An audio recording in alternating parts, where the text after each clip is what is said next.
Hi, I'm Riki, And I'm Kiwi. and welcome to Person-Centered Learning.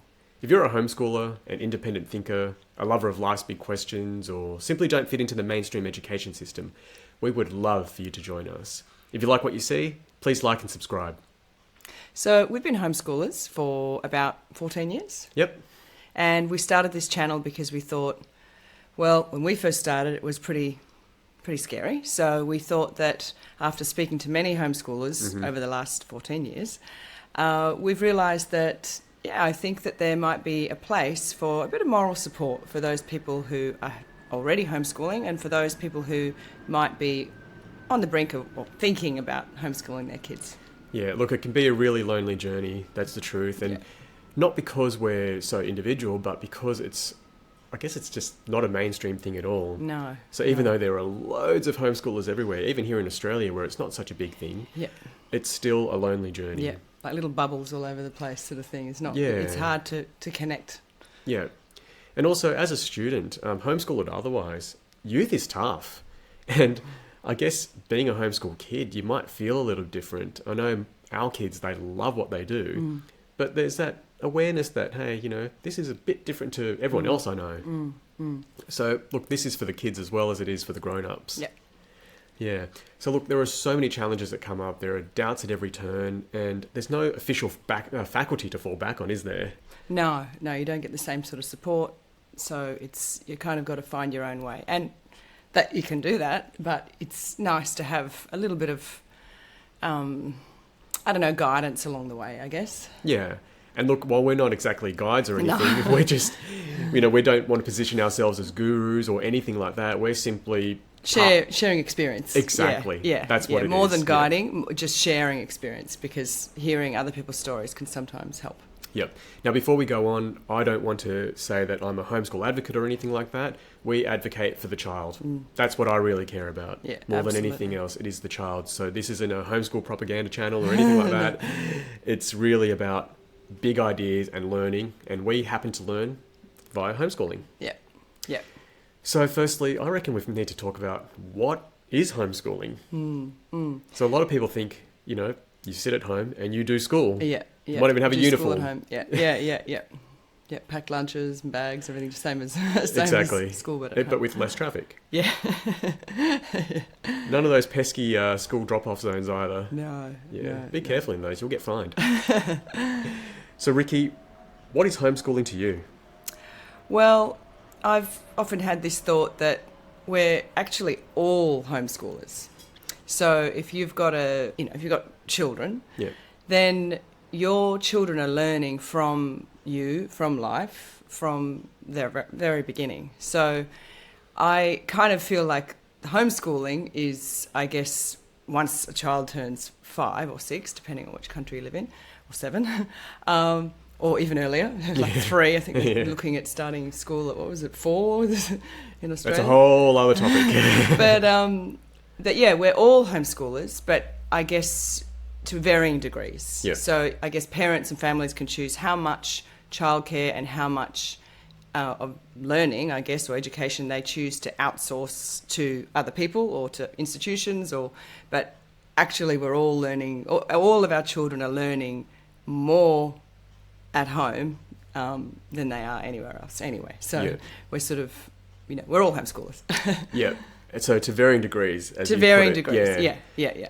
And I think that's a really good way of looking at it, because so many parents would love to do something like this, but they don't quite feel empowered. But knowing that, hey, I'm actually teaching them all the time, they're actually learning all the time, it kind of opens things up a bit more, doesn't it? It's like, hey, I'm just kind of extending that. Yeah. I've been doing it since birth. Yeah. Even before then, really. Yeah. But that you're just extending it. That's probably the best way to put it. I like how you put that.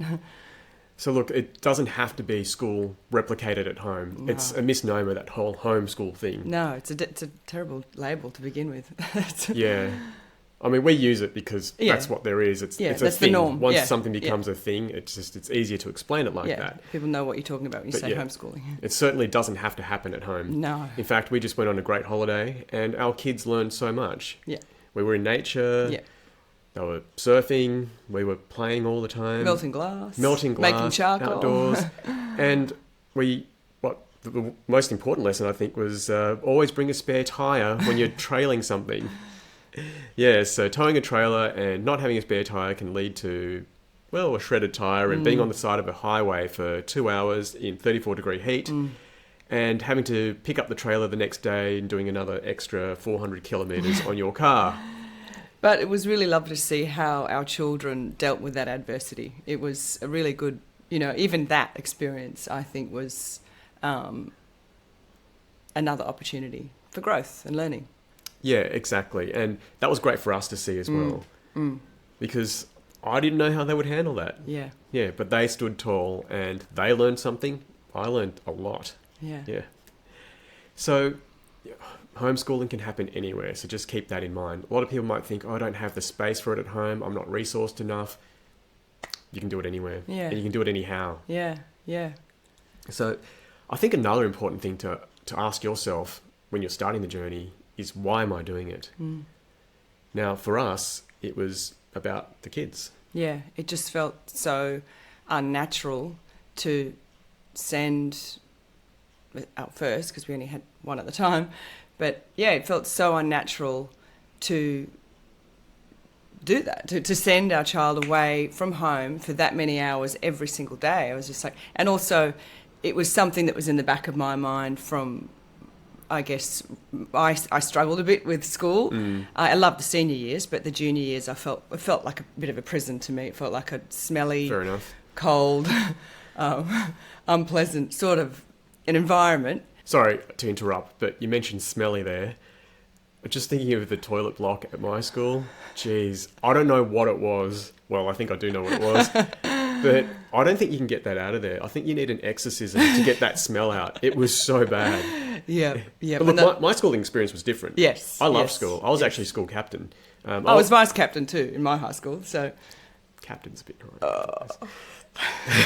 Sorry. But it certainly wasn't on my mind, homeschooling.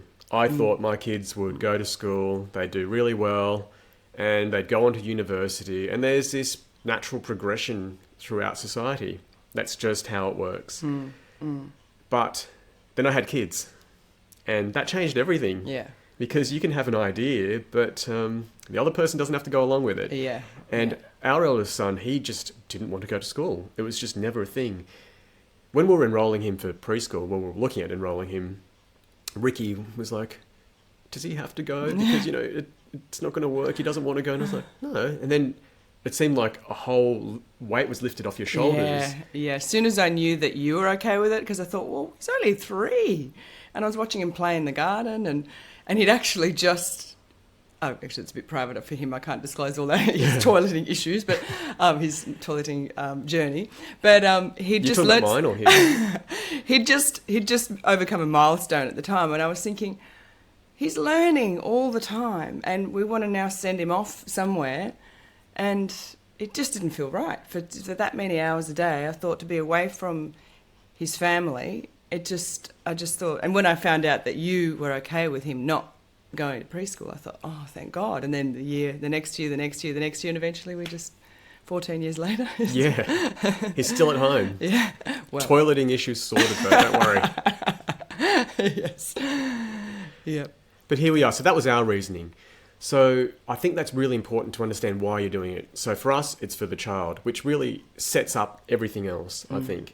Because if the reason, for example, had been because I'm afraid of a nuclear apocalypse and therefore I'm keeping my child at home to prepare him for doom or something, that would really put a different tone on the whole experience. Yeah, for sure. So for us, it really set the tone. Yeah.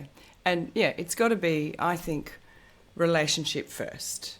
So that would be the driver, really, and the child's relationship with either wanting to leave the home and being keen and ready and going, yes, I really, really, really want to go to this place called school, then fantastic, support that. Yep. But if they're saying, well, I really want to stay close to the family and I really want to continue doing what they've been doing for years at home already, or not necessarily at home, but with the family, then that's what it's about, is just following the relationship and putting that first before any sort of thought of education or teaching or learning, it's relationship first. You can't go wrong, really. Great principle, relationship first. Yeah.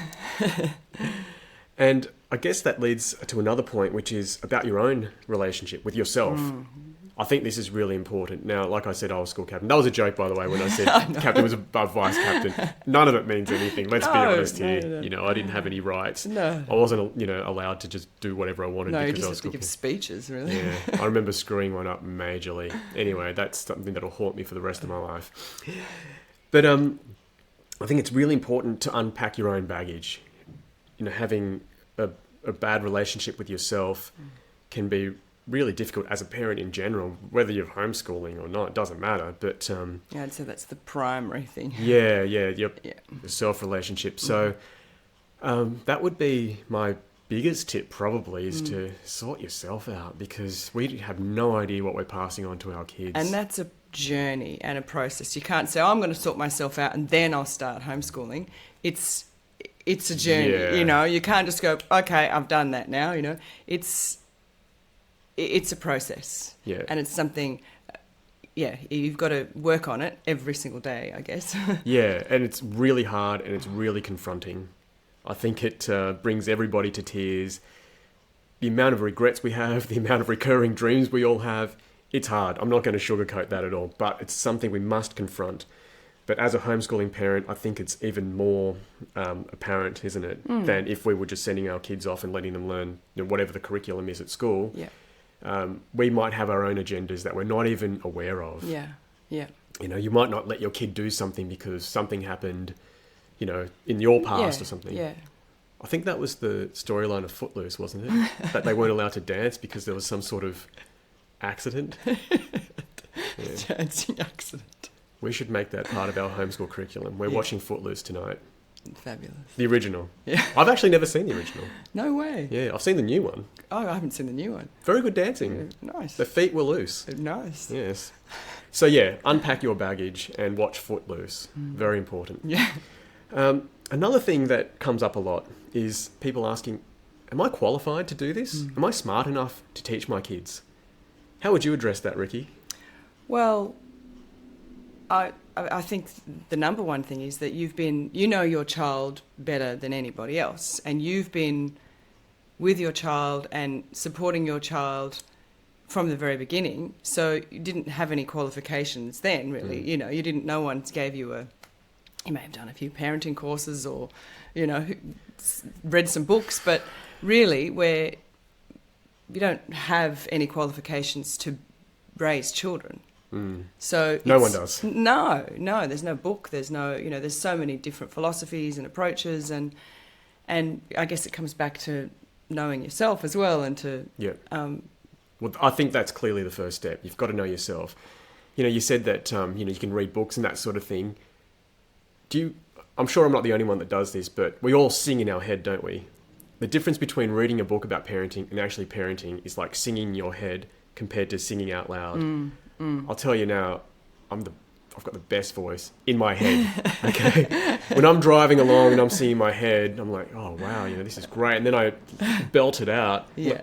What was that? Yeah. We're all rock stars in our heads, and it's the same with parenting.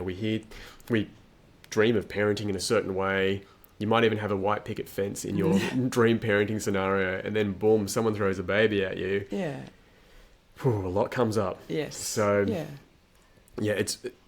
I know that we're talking about being qualified to teach your kids, but we've gone back to self-knowledge, etc. But that's the thing. That's the biggest qualification you can have, isn't it? Knowing yourself. Yep. Unpack your bags, otherwise your kids are going to have to unpack them. Yeah. So it's a lifelong process. It's not going to happen during your children's childhood. No, definitely not. No. So hopefully I guess the number one thing I have learnt is that you've got to walk the talk. You've got to be the role model, I guess, that you would, or the change, or the whatever it is you want to see, and whatever you want your children to learn. Like if you want your children to learn that self-care is important, or to trust their bodies, or to, all those things, you have to, of course, help them, or you have to do that for yourself. Yeah. And you have to try and live that, even though it's not going to be happening all the time for most of us, but you've got to strive towards it, I think, anyway, because they will learn intrinsically from how you live, what you do, and they will kind of copy that. You can tell them whatever you want to learn, sort of thing, but if you're doing the complete opposite, it's not going to work. Talk is cheap. Yeah. Last thing you want to do is be an angry old hypocrite that yells at stuff. Yeah. What you want to do is be someone who owns what they do. Yeah. And at least, even if you're not perfect, which I don't believe anybody is, at least your children can see that this is a person that's walking the path. Yeah.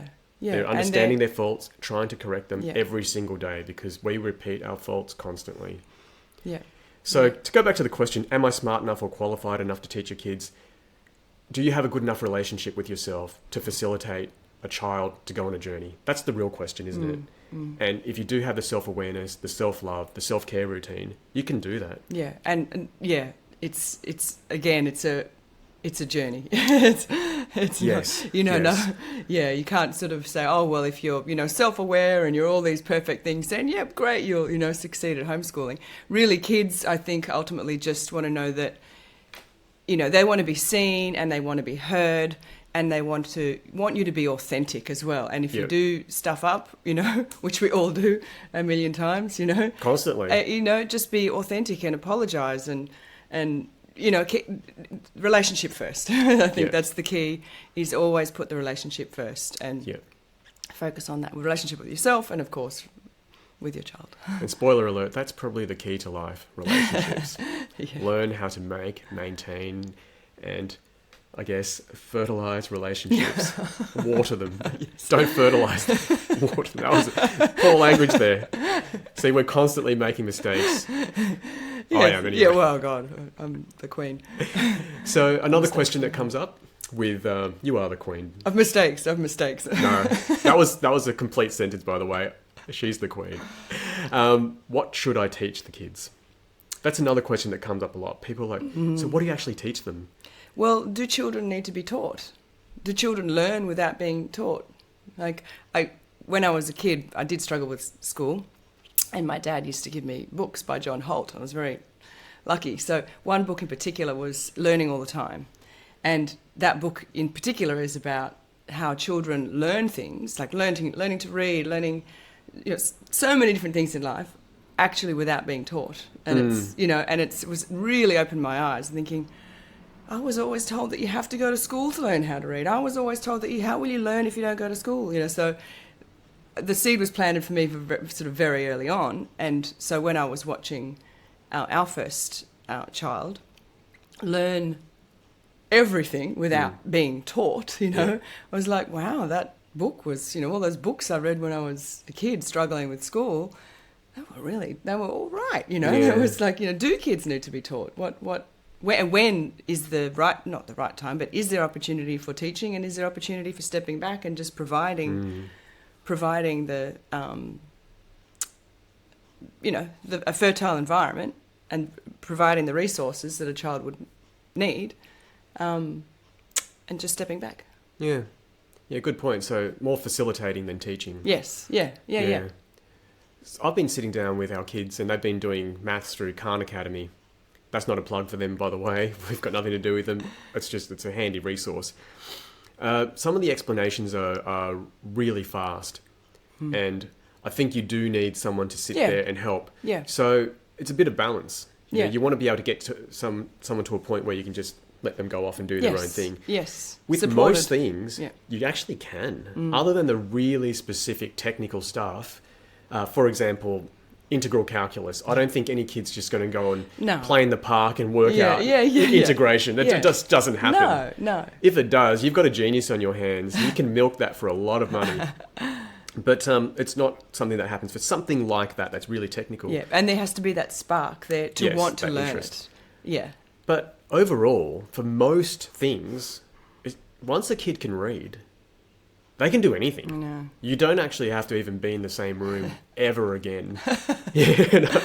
Although it's funny, most kids want to be in the same room. It's. I know. I'm just kidding. I know. Of course you are, but that's the lovely thing about it, is that the kids can be learning and doing their own thing and still being close, you know, and still, if they do have a question, how do you spell this? Or how do you, if it does happen to be an opportunity to be able to go to sort of offer, you need a little bit of sort of assistance with that. That's nice to be available when that moment arises, when they do have some questions about something.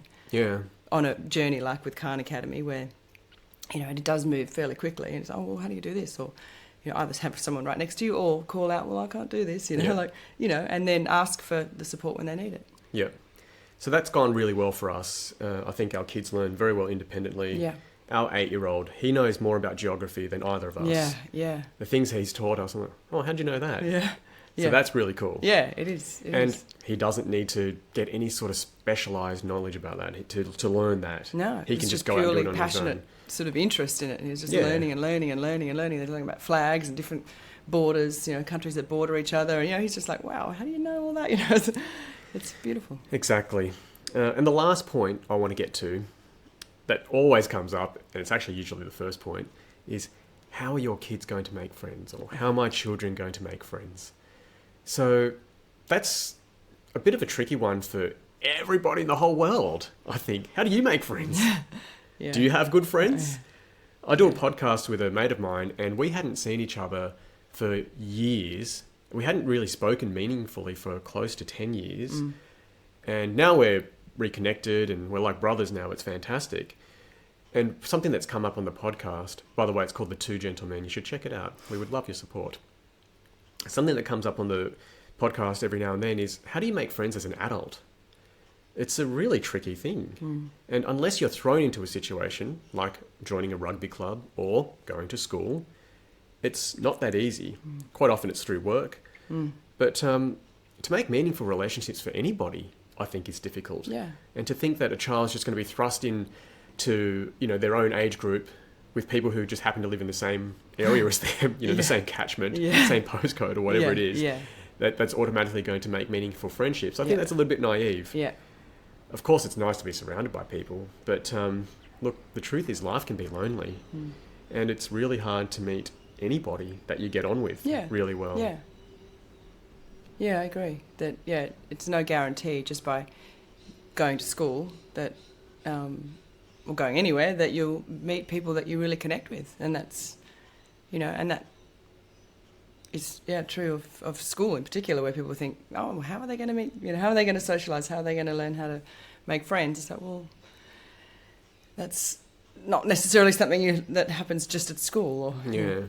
So look, we've got no real tips on that other than all you can do is be a good person yourself, be someone that's worth being friends with. So being a kind, empathic and compassionate person, having a good vibe about you, and then going out there and pursuing your interests where you'll naturally meet other people.